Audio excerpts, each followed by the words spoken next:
Alright guys, today I'm going to be working on the Moto.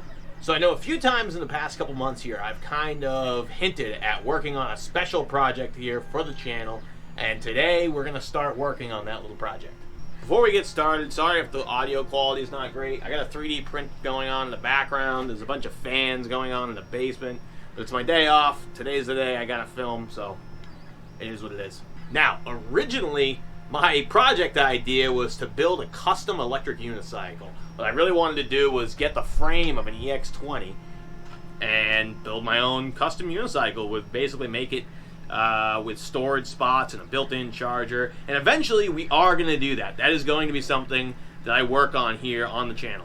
But after kind of pricing things out and thinking about it realistically, I decided that we need to start smaller. So the first thing we're going to do is we're going to build an e-bike.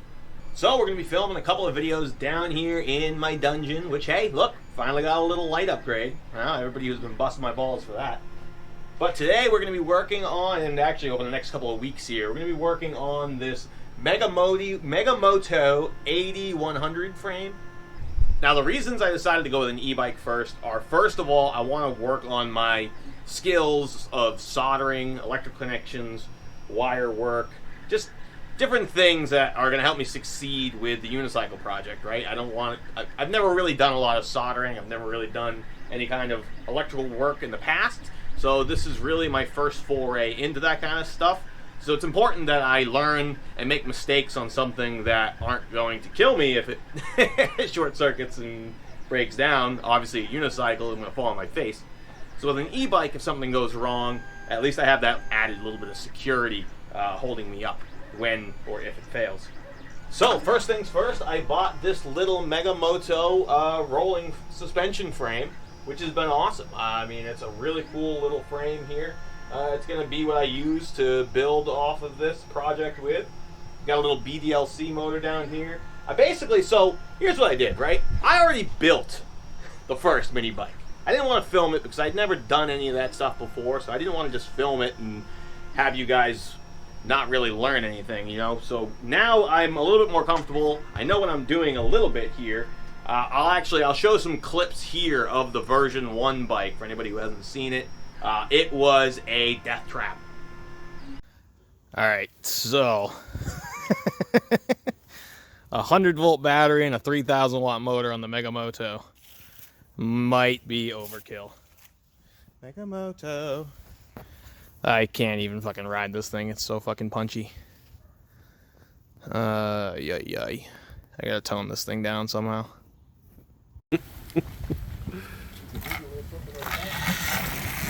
Put your helmet on.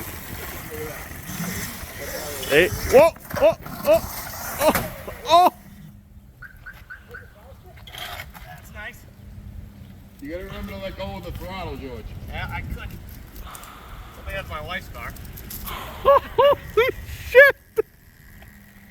I can't believe I got that on tape. Maybe show me that later. I heard it, but I missed it. Watch yourself, George. Holy shit, George. I told you this before when you got that speed controller. Torquey as fuck. Dude, it's crazy. Why do you think I took it off the K4? It's dangerous. But yeah, so basically the problems that I had in my version 1 build are, one, with the controller. I actually got the controller from my buddy Nick, but it was a square wave controller and it was just too powerful. Well, the batteries are too powerful, right? I ended up getting a pair of 100-volt batteries out of an old RS. So I'm using those to build this bike. And basically what happened was the controller was a square wave controller. So I don't know, you probably don't know if you do or not. A square wave controller basically pumps power, immediate power, very strong, right? So what I did is I went out and I bought a sine wave controller.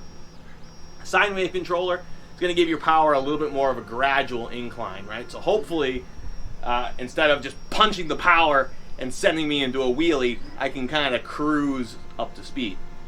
The other problem I had, however, was that the tire is just too far forward on the bike, right? I'm basically sitting right on top of it, creating a pivot point. All the weight is right over the drive. So it's just a wheelie machine. But luckily, the guys over at Go Power Sports just released a swing arm attachment, which I'm going to be adding to the back of this, which should move the tire back a solid 7 or 8 inches and add rear suspension to the bike. So that's actually going to be a huge upgrade as well. So I'm hoping between those two things, this will be a lot more realistic to ride. But yeah, I basically just wanted to talk about the project today. As you can see, my workshop is an absolute disaster from my first round of creation here. You can see my battery case in the back. I'm printing a new battery case now. Anyways, first thing I'm going to do, some frame prep. Get the frame all set. I'm not really going to show you guys too much of that. That's going to be in another video. Probably the Go Power Sports rear suspension arm being added to the frame. I'm just going to make a little video for that. But you guys are going to be more interested in all the electrical work and getting this thing up and running. So I'm going to do a little frame prep over the next couple days. And then we'll start making some content on wiring this bad boy up, some soldering videos, exactly what I have for parts and everything, and then we'll go ride it.